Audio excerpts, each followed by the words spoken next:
of Peter because everything associated with that sail of the ship is evil, unclean, but God is saying, eat it. By the way,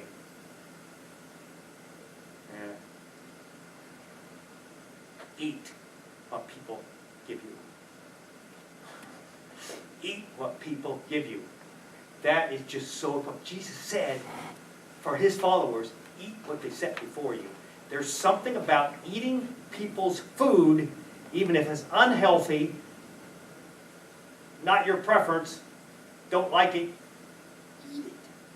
You cannot relate to people whose food you do not eat very well. It's all, I know because I have Orthodox Jewish friends. We go to their house, we eat their food, but they can't come to my house and eat my food. And then there's something there that you know, okay, yeah, there's just something there. Okay, I can eat theirs, I can't eat mine. Whoa. Okay. And we would serve them kosher food, but we can't make kosher food because we don't have kosher utensils. There's a whole raft of reasons why it won't work. Jesus said, eat what they set before you. And then this voice comes. Okay, here we go. Draw a little line around that corner of the map, and the whole story of Scripture, which is that part of it, the whole story fits in that corner. Everything. Except a little teeny exception or two. Hardly anything doesn't fit in there. There's allusions made outside. That's it. It's this little corner of the end of the Mediterranean, land-based. Anything that's out here is like foreign and unclean and pathetic. Okay. The rest of the story,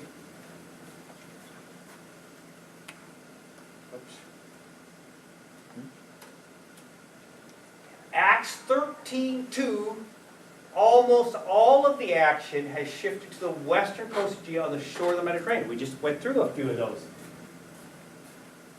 The seaports, Antioch, Acts 13, in the church at Antioch. There were teachers. When you read the list, they come from out here, most of them.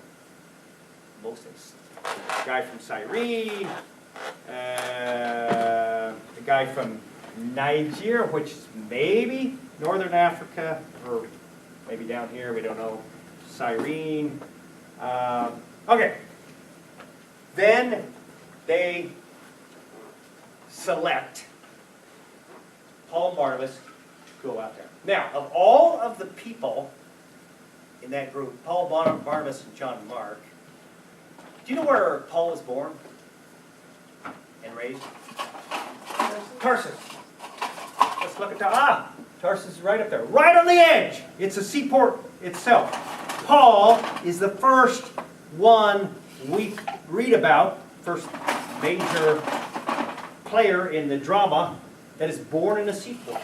How about Barnabas? Anybody know where Barnabas was born and raised?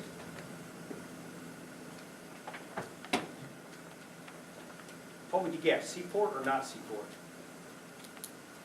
We never read about him up until this first time he's mentioned.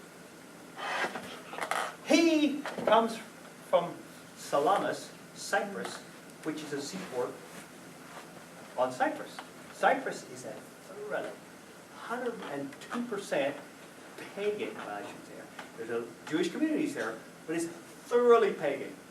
It is like Greek through and through. That's where he comes from. Antioch, seaport, has all kinds of people. Paul and Barnabas are selected. We have one more guy called John Mark. Where's John Mark come from? Seaport.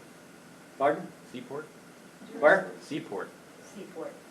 A seaport. Seaport. Nope. John Mark does not come from Seaport. Sorry, Matt. Jerusalem. John Mark is probably the landlubber of the three.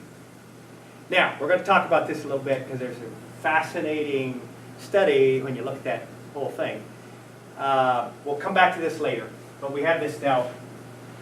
Paul, Barnabas, and John Mark who take off. Paul never goes back, except to get in trouble. he basically spends the rest of his career in this part here. Every time he returns, there's trouble. The culture on this side and the culture on this side is radically different, and Paul, as a missionary, is trying to relate to both with more or less success. He makes mistakes, I think. I'm reading this book right now called, it's just kind of a fun book to read, Paul Behaving Badly. Have you read it? It's a couple professors. They do their homework. They're really good, actually. But he does all kinds of things. But they're right. You can't understand Paul or even appreciate him unless you understand the tremendous challenge of trying to relate out here and trying to relate here at the same time. This is what you experience, people, in a way. Because if you come to another place and you work here and you start to think about your own theology or your own, from a new perspective, and then you come back and all excitedly say, I just learned this tremendous truth. Like, Mary worship isn't all that bad or something. I don't know. Whoa! Or a little more. Icons are actually something that helped me. I learned to appreciate. Whoa! That's not Anabaptist. And so you have these sort of, dilemmas. How can you relate here and here at the same time? Well, for one thing, you never bring those two together, like Paul does with Trophimus in Jerusalem, and then that's the end. Okay, am I making sense? Is that okay? You know Trophimus, the guy he brings into the Gentile, he brings into the temple. Beginning Acts 13, almost all the action is west to Revelation 22, where John, right here, writes the book of Revelations in the Aegean. Beautiful island. It's like really, really nice. I love that island. While Jesus began around the Sea of Galilee, Paul continued on around the Mediterranean. Look at Paul just a little bit. That's these squiggly lines of travel. You see, okay, let's see. Oh yeah. I'm going to do a little bit more on this in retreat because there's fascinating features of the story that fit the geography and wind and all that stuff. But we'll just look at Paul here. Paul is a cross-cultural, cross-social disciple extraordinaire. You may not like everything he says. You may not like him at all. You may think he's really wonderful. It's almost irrelevant in terms of in terms of what we're saying here, because he is incredibly gifted, motivated, effective in both of those worlds. He makes mistakes, some of them quite serious, I think. Makes assumptions that don't work. But if you look at what he did, you've got to be impressed. As an apostle, he traveled. There's a variety of opinions. I go with this figure, at least 12,000 miles in his missionary career. Big deal.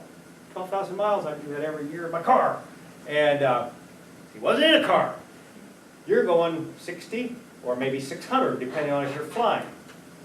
He does this maximum, well, I shouldn't say maximum, average 2.5 miles an hour. How did I get this? I walked enough of Paul's routes and sailed enough of Paul's routes and kept record of the time and said, this is about as good as you can do. Under the circumstances. Walking, you can do maybe more than 2.5 miles an hour, but wow, that is not if you are carrying all your food and stuff. Okay, so that means he's doing and he does it for a period of 12 years. Whoa, you're being impressed yet? Let me reveal a few more things that happened in those 12 years traveling on land and sea at 2.5 miles an hour.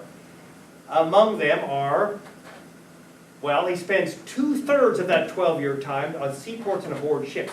So something is happening, I think, in Paul's understanding of the good news from the point of view of the world. In the seaports and ships, and we're going to go into this a little more extensively, the world is inescapable. It's being, I like to sometimes say, being like a bit actor in an X-rated movie. I mean, you are there. It's not just something you can see. It's right there. You see the sex and violence of the Roman Empire within feet on board a ship. I've done enough research to know that's a fact. Wow, he's a Pharisee. Pharisees don't do that kind of thing. They distance. Whoa. So Paul is extraordinary in every way we think about him, including this. Oh, and then he has a few little timeouts along the way, probably about 3 years of that time, we don't know for sure, in prison of those 12 years we're talking about. Sometimes it's said he travels for 10 years and is in prison for 2. But if you look at it, it's mixed in. He goes to prison a number of times, sometimes that or we don't even know about. He just says he did. Okay, whoops, one more. Whoa. I had one more piece here. And writes about, he and Luke write about 2/3